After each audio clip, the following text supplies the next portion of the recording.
Hello and welcome back to the Dugout podcast. This is episode number 68. I'm, of course, joined by my co host, Ethan Barlow, to review all the weekend's action, League Cup and League action. And also, obviously, there were some midweek games last week. So we'll quickly go over those results and just kind of discuss that very briefly before we get on to the main games of the weekend, which was, of course, the Premier Sports Cup semi finals. But first of all, Ethan, how are you doing, mate? Yeah, good. Good weekend, good week rather of Scottish football action, and it was two really exciting League Cup semi-finals and a really good advert for Scottish football, and hopefully a really good advert for Scottish football continues in the coming days with the European games where the Scottish clubs, the three ones in question, haven't covered the country in much glory so far. So hopefully they can change that with two of them obviously under new management. Yeah, definitely. Maybe we can talk a little bit today also about some of the names that we've perhaps seen being suggested for the Celtic job. Of course, Martin O'Neill is in a caretaker capacity, although he has also said he would be. I think he's been bit by the bug because he's changed his tune very quickly, and he said he would be open to a longer term stay. So maybe he thought he couldn't do it, and now he's back in the door, and it's come back to him naturally. Yeah, exactly. And he seems like he's very excited, and he has been the whole time at the opportunity to be back in the Celtic dugout. And obviously, it's went really well so far, as we'll get on to.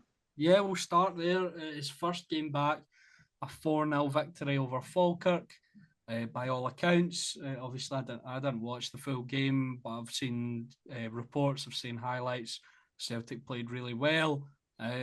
Perhaps maybe their best league performance of the season, Ethan, and they got a convincing victory.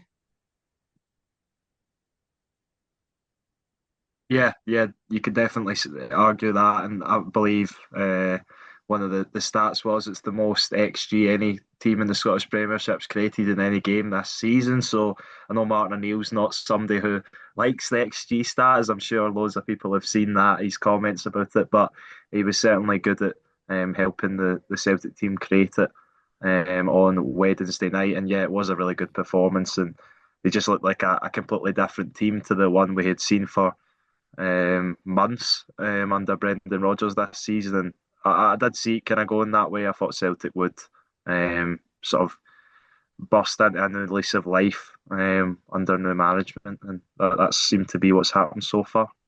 Yeah, the shackles seem to be off these players, and there's a few of them.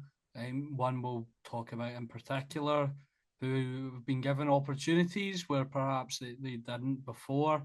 And a lot of the players look like they've got a new lease on life at Celtic. So a really positive first result for Martin O'Neill in the Celtic dugout. Moving on to Danny Rowe's second league game away to Hibs at Easter Road for Rangers, and they got the 1-0 victory. Watching the game, it wasn't, spectacular. It wasn't an exciting game. I mean, both teams had chances. None was really the dominant, but one thing I would say, Rangers were solid defensively. Nasser Jiga was really, really good on that game. We'll probably get on to his most recent performance, but he was really, really good in that game. Danilo with the only goal of the evening, a decent away victory for Rangers. Yeah, and it was what from what I heard on BBC Scotland after the game was that Rangers got their goal through Danilo, a really nice finish. His dad obviously enjoyed it in the away end as we've seen before, and yeah, Rangers got behind the ball and not sat in, but going to Easter Road, going to Tynecastle, Pittodrie, Celtic Park, your what you would say your sort of upper echelon difficult grounds in the Scottish Premiership. Sometimes you just need to grind out results, and especially when Danny Rowe's just in the door, he's having to make do with what he's got at the moment. And it was a really good performance defensively and result. They got the goal. they sat on their lead, and ultimately that's how you get points and win football matches, and that's what Rangers hadn't been doing before Danny Rowe came in, and now they've obviously got two league wins on the bounce. So yeah, obviously more than Russell Martin managed already, and that shows that Danny Rowe's already sort of done better than what Martin did, and I think he has taken the steps in the right direction. Obviously, a massive moment at the end as well with Jack Butland saving Jamie McGrath's Yeah, forgot penalty. I forgot think about that. you told me the other day. Almost exactly a year Yeah, you told on, me the other day it was almost that. a day out from Yeah, a year on from him saving Jamie McGrath's penalty at Pittodrie. yeah, and I think he's saved five of his last six or something ridiculous like that. So yeah, ridiculous record, and he deserves his plaudits for that because ultimately he confirmed Rangers 3 points in that match and a massive one at that to close the gap to Hearts. I know they're still obviously quite far away, but that's what Rangers need to do. They need to keep chipping away because I think a lot of people will say Rangers can't win the league and whatever, but I think crazier things have happened, and if they can build momentum under Danny Rowe, then you never know. It's still very, very early in the season. They've still got to play Hearts 3 times. They've still got to play Celtic 3 times. So yeah, you never know. And all Danny Rowe can do is get wins with what he's got, and that's what he's done in the league so far. Yeah, mentioning Hearts there, they after their spectacular 3-1 victory over Celtic, they dropped points, drawing two each with St Mirren. Probably, if you ask a lot of St Mirren fans, it should have been 3 points dropped rather than two, because St Mirren did go 3-1 up and the goal was ruled out before Hearts equalised, and then Hearts went in front late on, I think, and then their goal was ruled out also. So a bit of drama in this game. Yeah, exactly that. And it was a real point that St Mirren needed because they were on a terrible run before that game. And yeah, I think we spoke about it last week that we thought maybe, I think we predicted Hearts to go there and win, but maybe St Mirren could do a job against them again. Obviously, the only team to beat Hearts this season. And obviously, another really positive result at home to get a point off the runaway league leaders at the Yeah. moment. But Hearts Daniel didn't want to as well. Sorry, 3 goals in his last 3 games. If you include the weekend as yeah, well, he seems to have come on to a real game.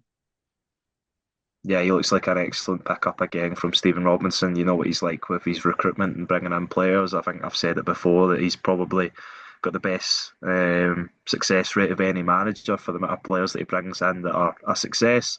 And but credit to Hearts, they never went down without a fight. Even when they went 3-1 down before it was chopped off, they managed to get the equaliser through Claudio Braga, and of course both the strikers, Shankland and Braga, score again to boost their chances both at trying to keep their hands on the golden boot places.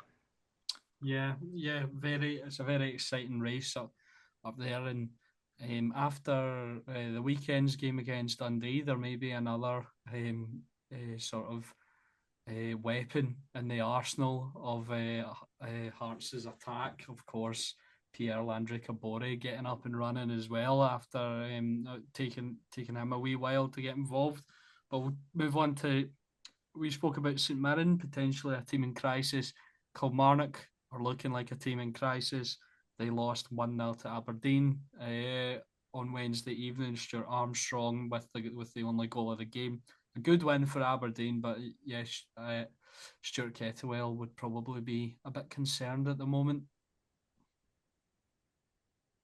Yeah, and I think it was a really frustrating one for Kilmarnock. It's similar to um, the Rangers Hibs game, probably less so in the Easter Road, but the home team in this one were really dominant, especially in the second half with chances created and shots on the Aberdeen goal. Dimitar Mitov with the highest rating of any player in this match. I think it tells you the story, but for Jimmy Tillini, he needs wins where he can get them at the moment with how Aberdeen's runs have been going recently. So, yeah, a massive win for Aberdeen. Obviously, nice for Stuart Armstrong to get off the mark as a Scottish sort of SPFL heritage footballer. Aye, And yeah. yeah, No, no, good. That was no, good.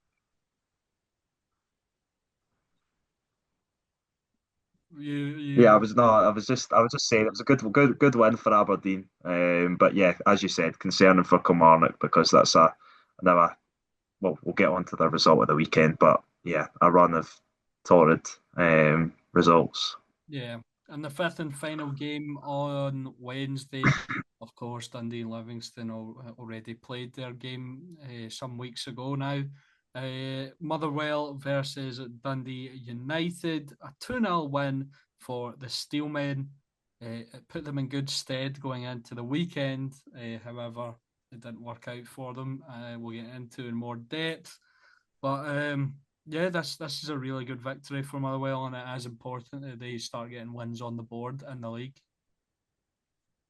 Yeah, and it was two teams that were in the top half that were started the season well, been a little bit inconsistent at times, but most teams in the league have been, apart from Hearts. You could probably say that every team, and maybe Livingston on the opposite end of the spectrum. But yeah, two of their key performers this season as well, Tawanda Maswanisi and Elliot Watts. So yeah, a massive win for Motherwell, and you thought, or I certainly thought that would maybe propel them into a winning formula at the weekend, but obviously not. And maybe I shouldn't have doubted Stephen Robinson and his exploits as man manager.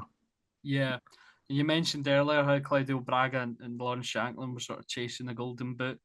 Tawanda Maswanisi has quietly come up, and he's now on 5, the same as Ivan Dolcek and Benjamin Nigren, behind Braga and Shankland on 6 and 7. That it's getting really tight up there for that race. He's having a really good season. I think he's perhaps gone under the radar a little bit. Yeah, and he had a really good start to the last campaign as well before he sort of fell away with that injury. And you're just hoping that he can, from a Scottish football point of view and a Motherwell point of view, obviously as well, that he can stay fit and help chip in with the goals because he can be a massive player for them, as we know. Yeah. So, do you want to see, just because we're talking about the league games, do you want to do the 3 league games that took place on Saturday, and then we'll do the 2 Yeah, semi-finals? Yep. So, yeah, that sounds good. Falkirk against Kilmarnock, John McGlynn and his side have obviously. I mean, you can sort of cross off the Celtic result, but they're, if you look outside of that, they're in a good run of form, and they get a 3-1 victory over Kilmarnock. As we mentioned earlier, Stuart Kettlewell would probably be quite concerned. Williams, McKeever, Miller on the score sheet. Tyrese John Jules, who was signed, I think, during the week, got on the score sheet for Kilmarnock. However, it was too little, too late. And yeah, really concerning, but fantastic victory for Falkirk. Yeah, and they've been on an excellent run, and maybe the everyone that sort of predicted them early on to maybe make a run at top six might be on the right lines because obviously they're fifth now, and they have been in the top six for a little while now. Obviously, as you said, the Celtic result was probably disappointing. Sorry, they wanted to go to Celtic Park and compete a lot better, but 3 wins out of the last four in the Premiership, you can't complain at that for a newly promoted team, and yeah, they were on easy street. At home to Kilmarnock 3-0 up at the break, and Kilmarnock were never really going to get back into that game. And yeah, it is really concerning for Kilmarnock because I believe that's what 4 defeats on the bounce. They've obviously got Celtic Park next at the weekend, which you don't see as an easy place to go Well, at the moment, especially with how Kilmarnock are playing. maybe would have given them a shout if Brendan Rodgers was still there, but this Celtic team looked rejuvenated under Martin O'Neill, so I think that's a bit of a hiding incoming for Yeah, Kilmarnock. quite possibly. Um, quite possibly because I think it probably puts more emphasis on how good the Celtic result against Falkirk was. The fact that Falkirk have won 3 of the last 4, and yeah, I don't have any confidence for Kilmarnock going to Celtic Park, and I don't think our good friend Laurie Finlayson would have either. And I think there's concerns over Stuart Kettlewell and whether he's the right man to take the club forward already. Funny how I would give him quickly, the 2 games. it's funny how quickly football can change. Because if we look back to even 2 or 3 weeks ago, Kilmarnock were in a good position, and we were talking about how well they were playing, which they were. And fast forward a couple of weeks, and they've lost a few games in a row, and now it's like, oh, they're down into 10th. Starting to get concerned. Were you just about to say you'll give them 2 games to see, and then you'd probably want them sacked?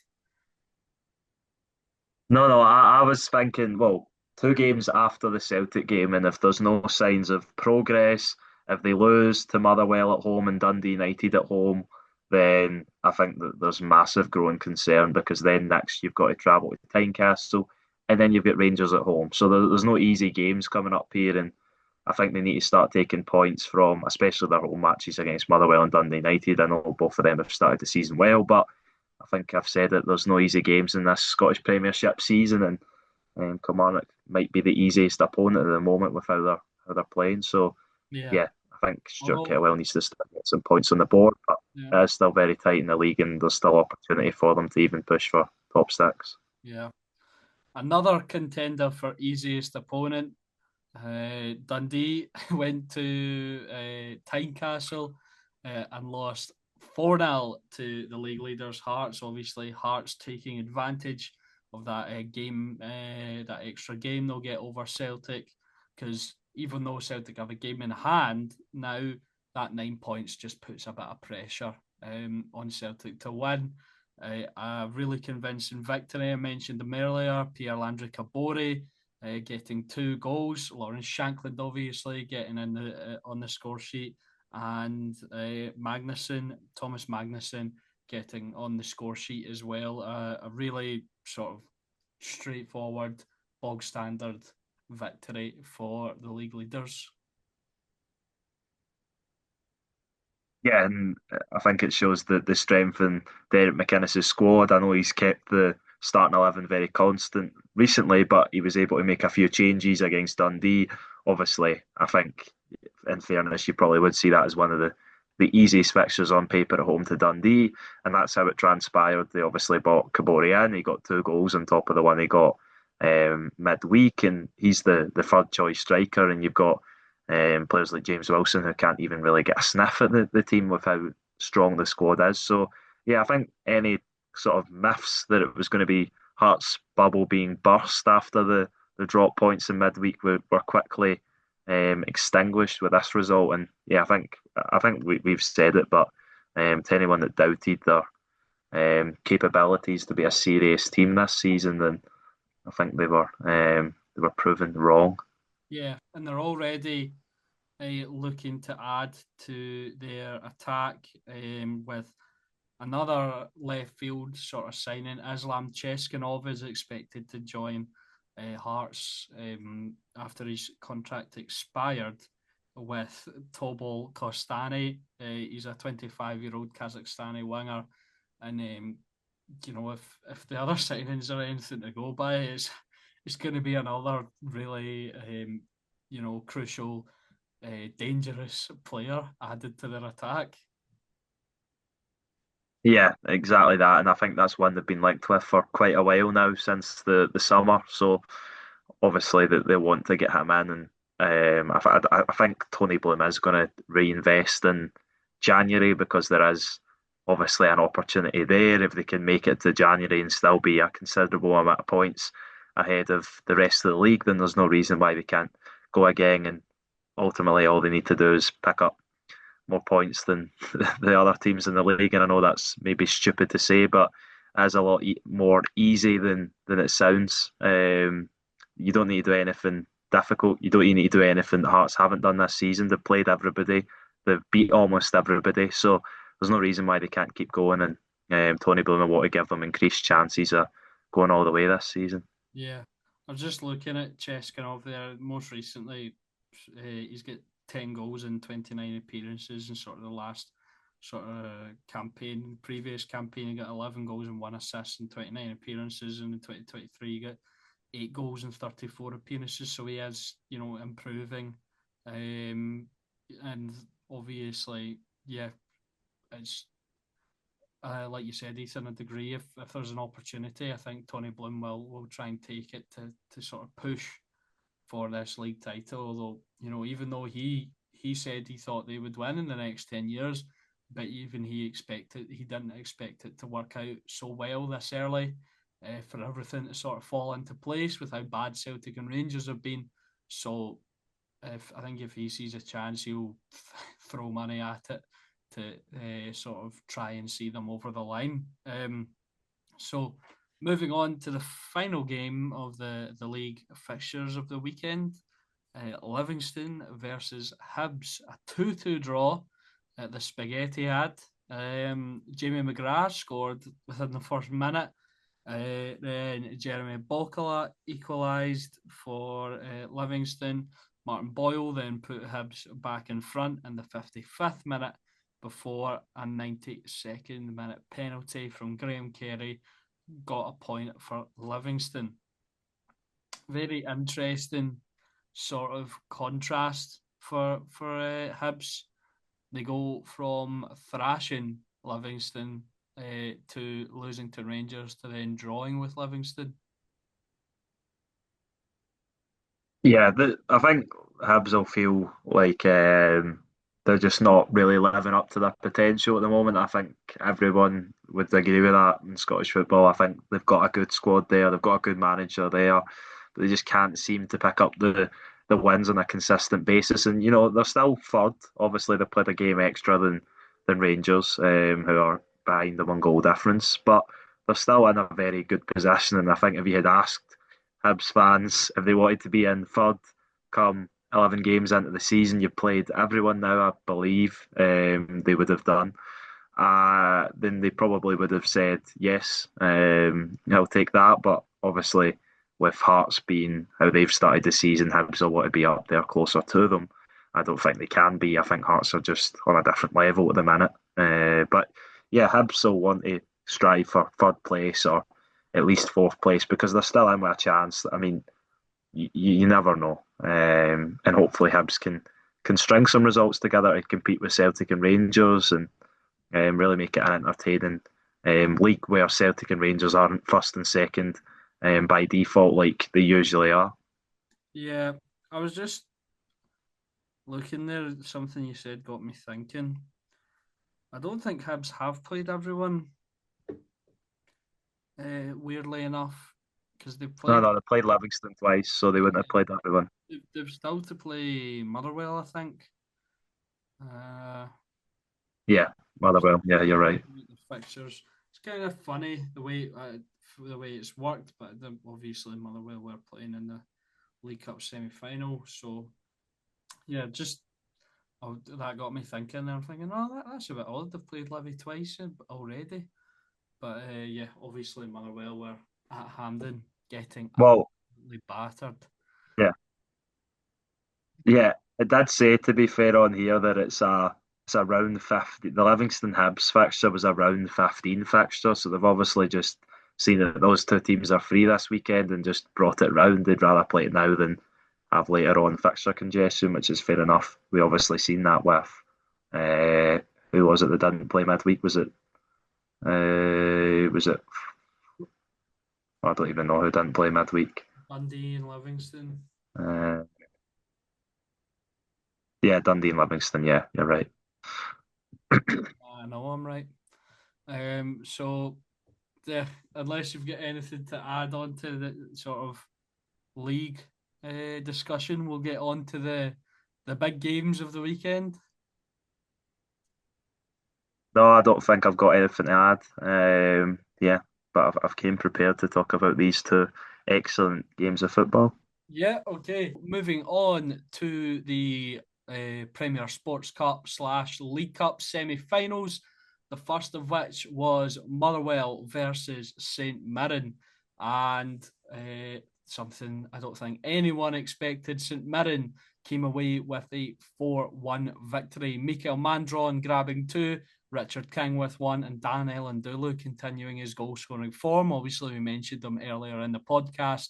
Motherwell's only goal came in the 83rd minute from Callum Hendry. Dan Elendulu, by the way, two fantastic goals in the space of a few days. An overhead kick and then an absolute screamer. another really, like you mentioned earlier, showing Stephen Robinson's recruitment. And this was a great victory for St Mirren. Ethan booking their place in Hampden for the second time this season, and this time to compete for silverware. Yeah, and they'll take confidence into the final because despite it being against Celtic, obviously Celtic will be favourites, but St Mirren weren't favourites for this one, I don't think. And look at how the scoreline ended up. I'm not saying that St Mirren will beat Celtic 4-1, but you never know. That's why we watch football. It's a game of surprises and upsets, and there's no reason why St Mirren shouldn't be taking a large crowd like I imagine they will do to Hampden Park, as the game at the weekend between these two teams was really well attended at Hampden Park. Over nearly 25,000 people there, I think. So yeah, great atmosphere, and yeah, I think St Mirren deserved a win, and I doubted them. I backed Motherwell, as a lot of people did. Um, that was off the back of St Mirren's poor run of three defeats on the bounce. They, of course, got that really positive point at home to Hearts, as we referenced to, but Motherwell also beat Dundee United, and I just seen them carry more into the game, but it never transpired. And lots of credit goes to Stephen Robinson. I mean, the job he's done at St Mirren's been nothing short of remarkable, and he's been the most consistent. They've been the most consistent club in the top six, apart from Celtic and Rangers, which is a ridiculous achievement for a club of St Mirren's size when you compare them to the likes of Hibs and Aberdeen and Hearts. So haven't managed to do that, and now of course St Mirren. I think what the fans were saying before this season was that they wanted Stephen Robinson to take them on a cup run, and he's done that at the first opportunity this campaign, taking them at the final. And yeah, I think they're just proud to get there, but obviously they want to go and compete, and I think they can certainly do that with how they play. But for Motherwell, really disappointing. But St Mirren deserved it on the day. They were the better team by far. They took their chances when they came. They done everything St Mirren do well, and yeah, some really nice goals. The Dan Ilundulu, one especially is a great strike. Mikel Mandro on the score sheet again. He's been excellent this season. Some people even want him into the Scotland squad. I think it's mostly St Mirren fans, but with his scoring record this season, then they can dream of having their striker lacing his boots for maybe not his first national team of choice, but he has openly said that he would be more than happy to play for Scotland. So yeah, that could be one for the future if he keeps up his scoring record. Yeah, absolutely. He's been excellent this season, and St Mirren were excellent in this game. I think we're starting to see a theme with Motherwell. They play some excellent football, but they've got a bit of a soft underbelly, a weak defence. You could say they conceded three against Celtic. They conceded four here against St Mirren. Obviously, if you go back to when they were 3-0 up against the current league leaders, and then conceded three goals in the last half an hour or so. So really disappointing from St Mirren, especially for Richard King's goal. That was horrific defending, wasn't it? Yeah, there's no way he should be allowed to really get on the end of the ball. Never mind to end up in the net. It looks like Ward's made a good save initially, but then he can't get back to keep it out. And yeah, that was the nail in the coffin at that point at 3-1, where just after Hendry had pulled one back for Motherwell and they looked to be in the game. I think Motherwell were complaining slightly for the first goal because Gogic had taken the free kick that led to the corner where the ball was moving, so that one probably shouldn't have really happened, but it did. And ultimately, St Mirren scored three other goals, so you can't dispute the fact that they deserve to be in the final, and hopefully they make it as good a spectacle. Both teams that are in the final, hopefully they make it as good as spectacles as both the games were at the weekend, because they were a really good advert for our game. And yeah, I think you just need to stop doubting Stephen Robinson. I did doubt him going into this game, but I should have known better, as he's, in my opinion, one of the great modern day Scottish Premiership managers with what he's done and the resources he has at St Mirren. And I know I backed Motherwell for this one last week, but I think you backed St Mirren, and I think you backed St Mirren for top six last season when they were sort of in the running with a lot of teams in the mix. So yeah, I should maybe get on the train of going with St Mirren because usually Stephen Robinson pulls it out the bag. Yeah, yeah. Don't doubt Stephen Robinson. He's proven it time and time again. Um, St Mirren fans will certainly be hoping that he can prove it on the 14th of December. But yeah, it was absolutely fantastic, obviously, and we've got a couple of St Mirren mates who are absolutely buzzing. You can see what it means to them to sort of get the chance to play in their semi final, but then also uh, progress to the final.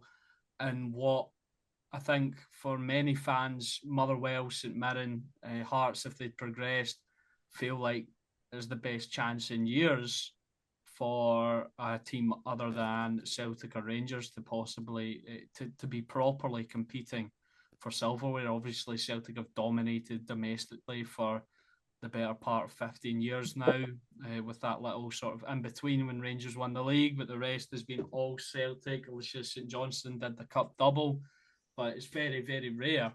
And, you know, I'm sure the St Mirren fans can almost taste the opportunity, taste the silverware, because I feel like this is the best possible time for them to do it. And although Celtic have improved, and we have talked about it, and we will talk about their play against Rangers, I still feel like this Celtic team is the weakest we've seen it in a good while. So it's a real chance.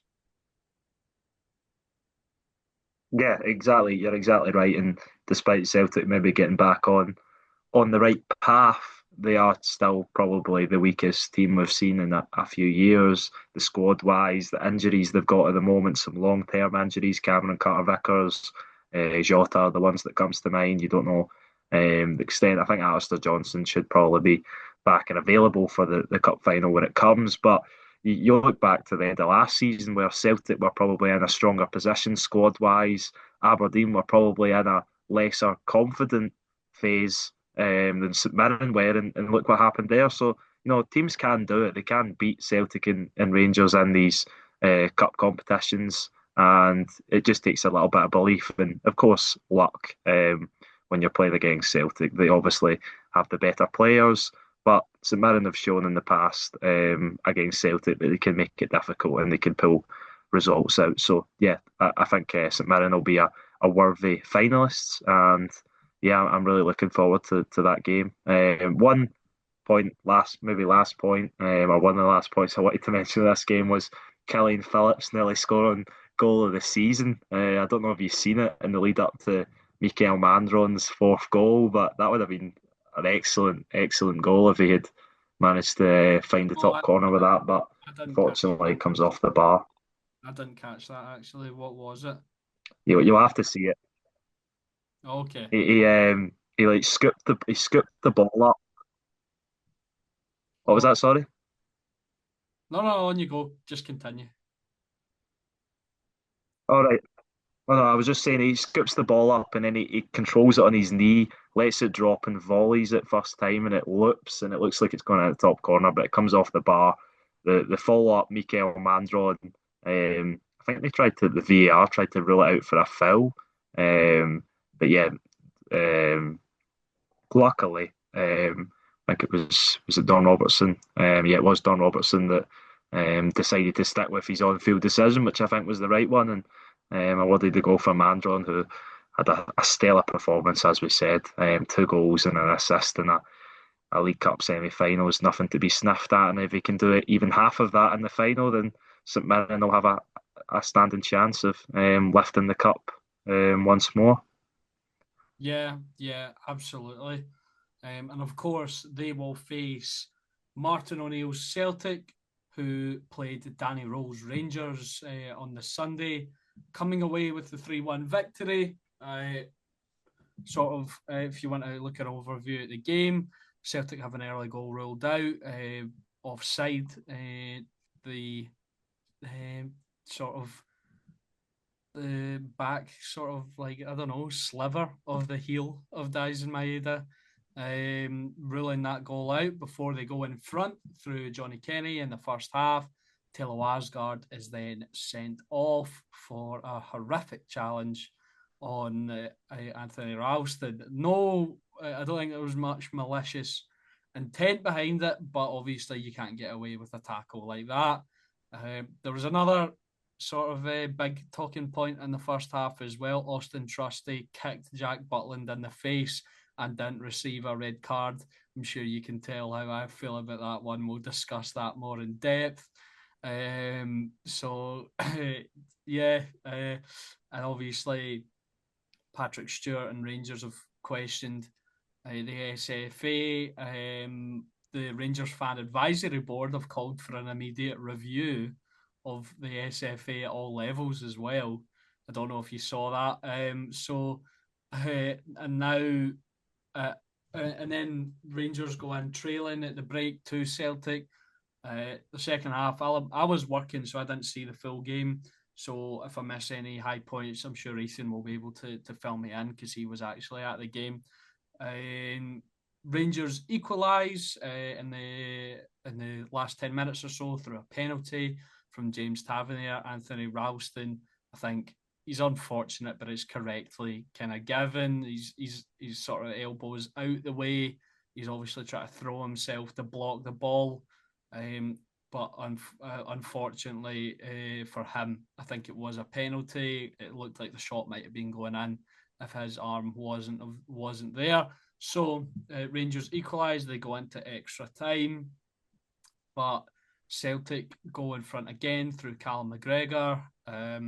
Jack Butland probably should have done a lot better on first viewing. From inside the ground, my dad told me it looked like an absolute screamer, and it was a good strike, but Butland should have saved it. And then to top it off, a man who is loving life under Martin O'Neill, who feels trust, who feels he's been given the opportunity he didn't under Brendan Rodgers. Callum Osmond gets the third goal, sealing defeat for Rangers and sealing a place in the final to play Stephen Robinson and St Mirren for Celtic. Yeah, and I think we'll get on to the refereeing decisions as you reference to, because there was a lot of talking points. There's obviously a lot of talking points in the fallout, but I think removing all of that, it was just a great match of two teams who were willing to sort of give it all for their coach in question, which I don't think we've seen from either side for the best part of this season. I think they've both come into a new lease of life. I know that's a word we've used already, but yeah, I think Rangers done excellent to fight back a man down and get themselves back into the game. But Celtic kept plugging away and got the goals in extra time to see them through. And I think Celtic just looked unrecognisable from the team we've seen for the majority of this season. So did Rangers, in all fairness, from the Russell Martin team. And I think it was a really good advert for Scottish football. And yeah, it was a really interesting game as well because of the sort of tactical implications, how Danny Rowe set up his team to start with, how he had to adjust when Rangers went down to 10 men, how he not naturally, sorry, how he decided to throw on attackers at his will to try and get an equaliser and maybe overdone it in the end, playing a midfield three of James Tavernier, Oliver Antman and Mikey Moore, which I thought was quite crazy. But yeah, it was just a completely different game to the one we seen earlier in the season. And I think I touched on it already. A really good advert for Scottish football and a really interesting dynamics all over. Martin O'Neill managing his first derby in over 20 years. Danny Rowe managing his first ever, of course. But yeah, I think both both sets of fans, sorry, will be really proud of their players. I think on the most part because the Rangers red card, as we said, it was a red card and there wasn't really much Taylor Osgard could do. It was just rash, and when he took that big touch and was going for it was always going to sort of catch Ralston. I know he tries to move out of the way of it, but yeah, it was unfortunate for him, and it was always going to be an uphill battle for Rangers from there. But I thought they carried themselves well and done their manager proud certainly. But Celtic just had too much in the tank on the day and too much probably experience, which maybe Rangers lack in these big derby games. Yeah, Definitely, and I think the way Rangers set up turned out to be the wrong decision, going with the three at the back. Um, Nasser Giga was targeted by the Celtic attackers every time he was on the ball. I think we've seen throughout the season he's prone to a bit of panic, and he did panic quite a few times. Yusuf Chermiti was awful. I think Rowe got the selection wrong, and he did get the formation wrong. Rangers didn't have any bodies going forward, and then to add to that, when Tilo Asgard was sent off, um, it lessened the threat even more. I think I remember messaging you at half time, Ethan, and I thought Rangers needed to switch to a four if they had any chance of getting back into the game, because Celtic, even with 11 men on the pitch and Rangers playing three at the back, were nullifying the Rangers attack.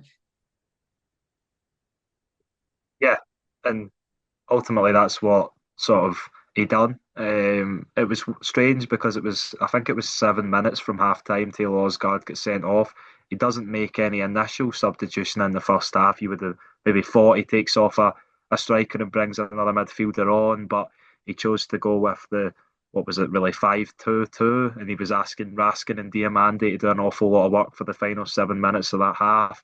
Although they contained Celtic relatively well, Celtic didn't really have any clear cut chances. I think they had one in that time.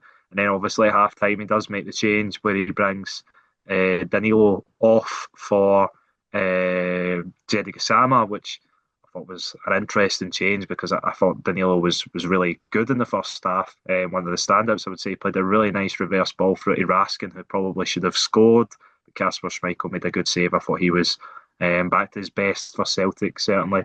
Made some big saves as well. And then in the second half, he sort of switched it from a 5-2-2 to a 4-3-2. James Tavernier sort of stepped into the midfield and they went man for man in the middle with Celtic, and they caused a lot more problems to Celtic. And the game had its ebbs and flows.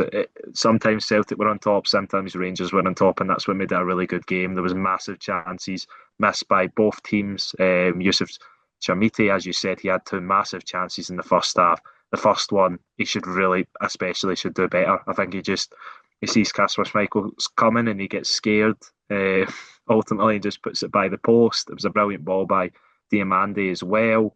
But yeah, I thought Danny Rowe could have handled it better in stages, but ultimately he kept Rangers in the game for a very long time. And I think when it went to extra time, Rangers were sort of hanging on by the end anyway, and the goal was coming from a Celtic point of view. But I think the Rangers fans, as I said, can be proud of the shift that their team put in, a man down against Celtic, who started the game the better of the team, the better of the two teams anyway. Um, but yeah, ultimately, I think it'll be really interesting to see these two teams go head to head again. Who will be in the Celtic dugout? We don't know. What will Danny Rowe be able to do with a Rangers team where he gets to have 11 men on the pitch for 90 minutes? We don't know. So, yeah, I think it'll be really interesting when the two teams meet again. But I think Celtic just had that little bit extra in the tank. Obviously, it helps when a man up, and obviously they carry a lot more experience as well, with the likes of Callum McGregor and players like James Forrest coming off the bench as well. Yeah, yeah, definitely. Um, we obviously need to discuss the major talking point, the major incident in the game. Austin Trusty kicking Jack Butland in the head. They received a yellow card on the pitch. The VAR check took less than a minute, saying, no, it's all right. In my opinion, that should have been a straight red card. They should have overturned it.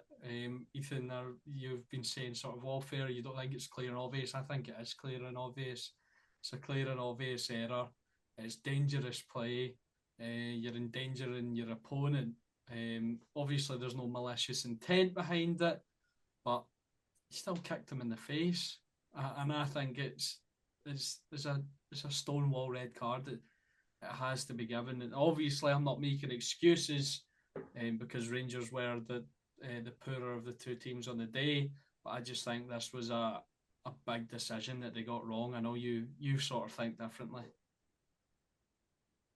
Yeah, I think it was certainly a stupid thing for Austin Trusty to do, and I think he'll look back on that as one he got away with, and I think he did certainly get away with it because I think he could have been sent off, but I don't think it's a clear and obvious error. And I've said on this podcast many a time that I am all for trying to keep 11 players for each team on the pitch at the best opportunities possible. I think the Taylor Osgard one is completely different. I don't think you can really defend that, and I don't think even the Rangers players or staff really complained all too much. I think it was just an unfortunate situation for him.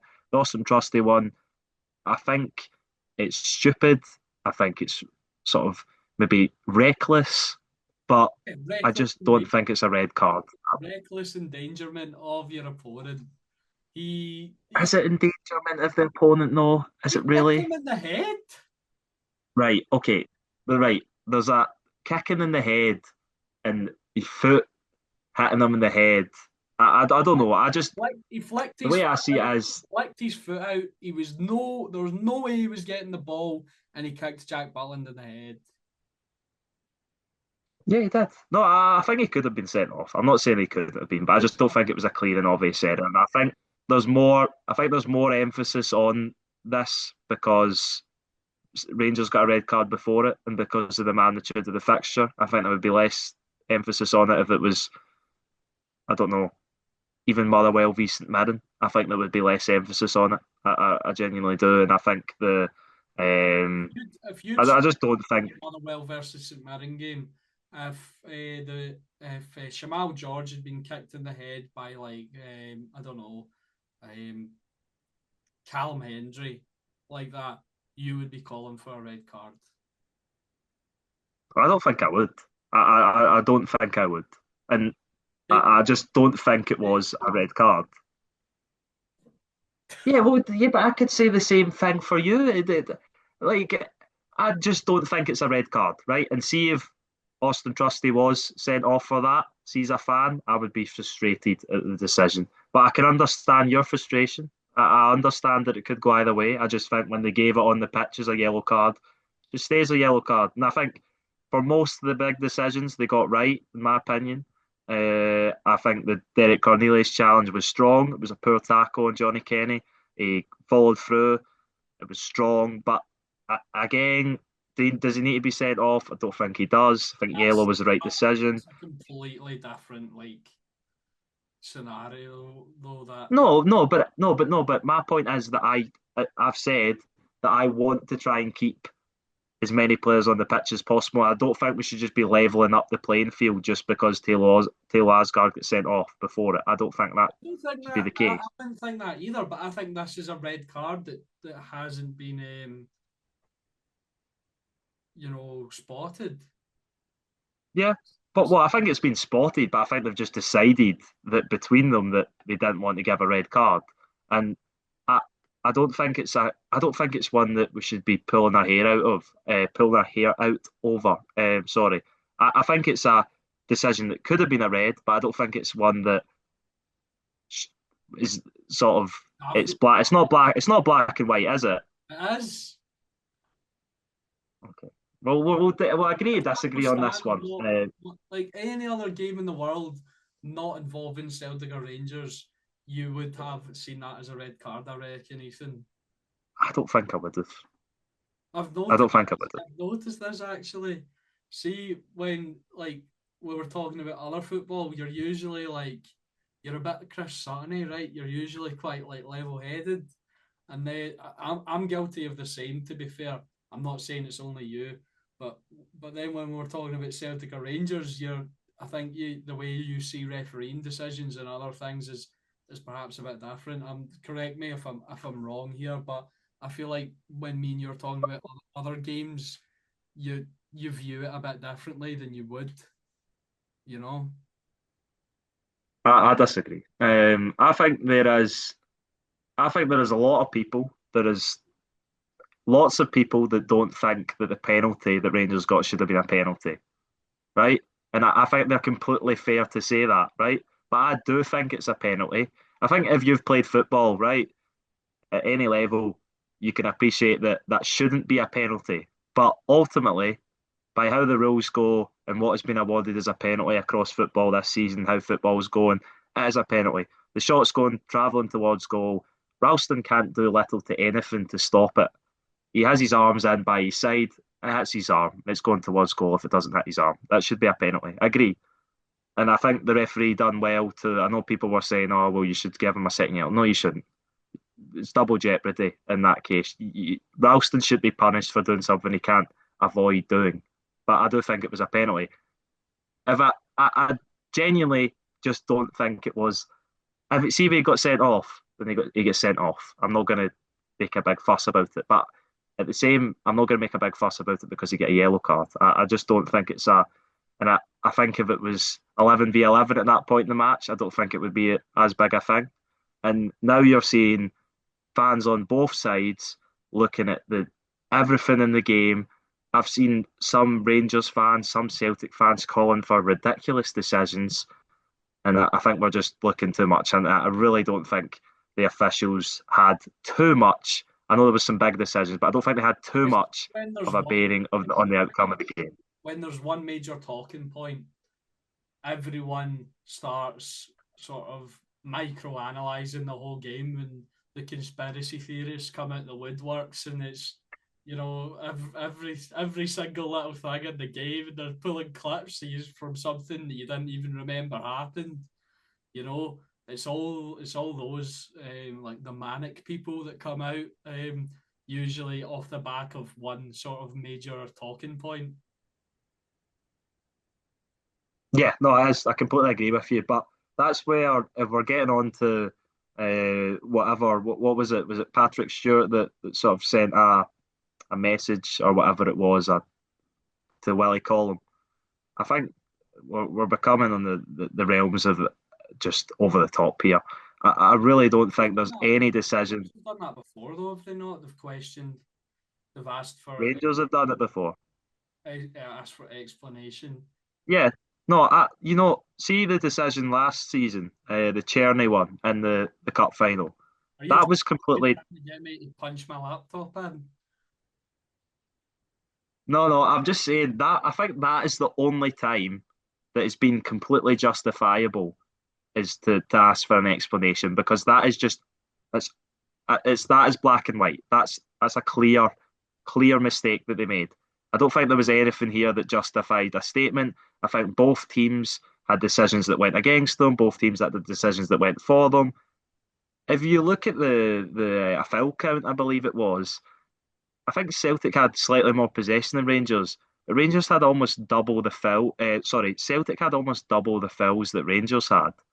Um, so I don't really know. Like this Yeah, stuff, like if Celtic you had look in, Celtic. That is Celtic's play style, though, and they get away with it. Celtic have the ratio of like fouls to cards in the whole league. Celtic have like the biggest discrepancy in the whole league. Also, I think I'd bet as well that Celtic had less cards than Rangers in this game. But you're saying I'll no, check. I don't think they did. I don't think they did. Celtic had more. Okay.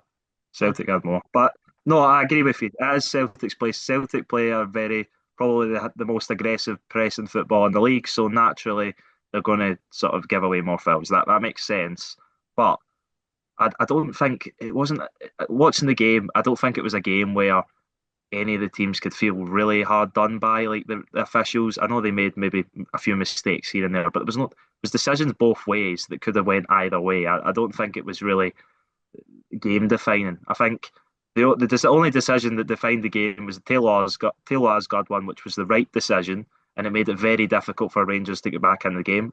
They did get back into the game. Lots of credit to the players for finding that equaliser and forcing Celtic to extra time.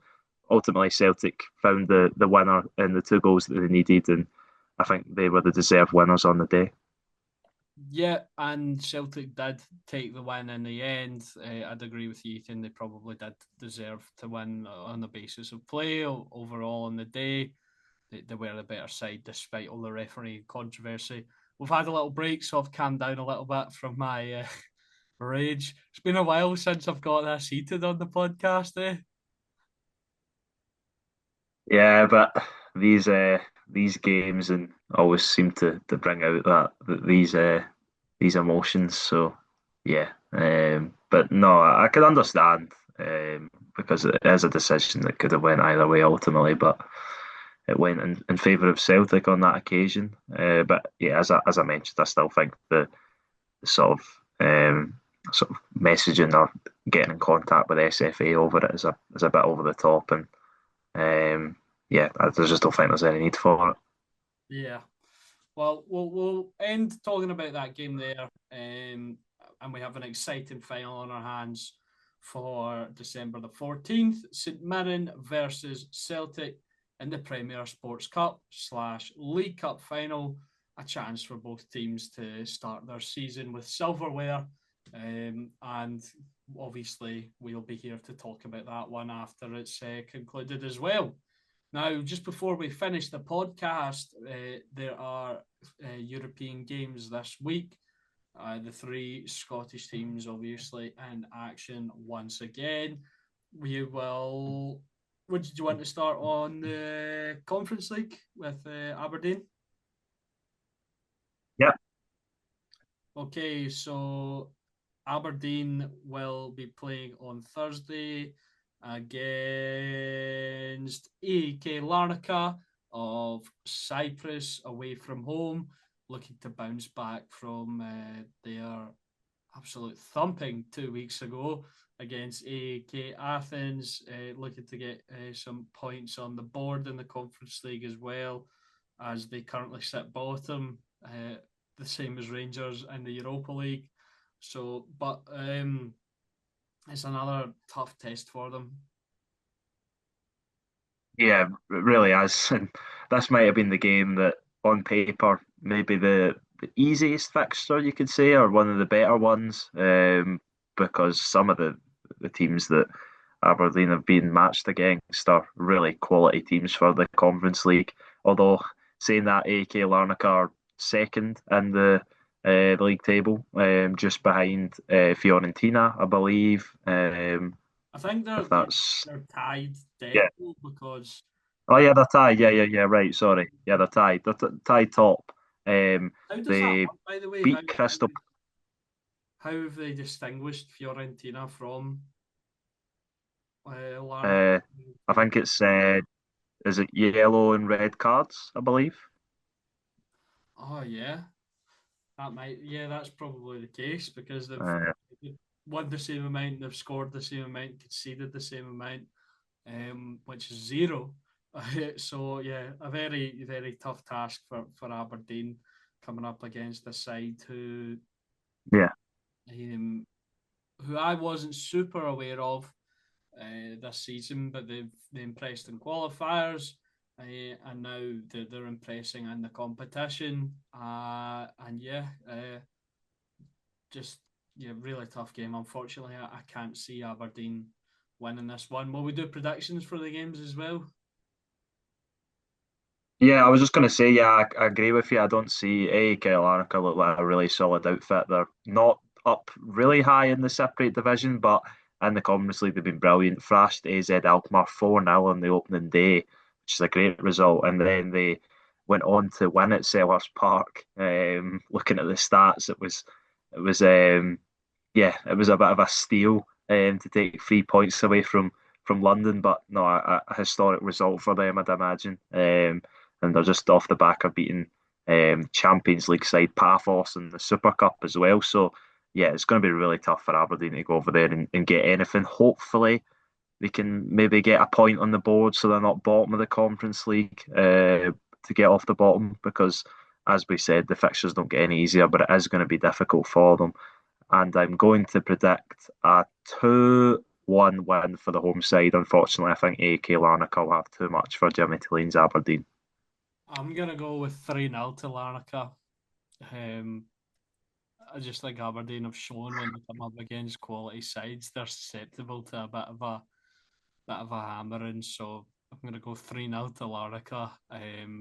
They've still not conceded in the competition, and I'm going to back them to continue that run against bottom in the Europa Conference League. Sorry to any Aberdeen fans watching, but yeah, that's the way I think it will go.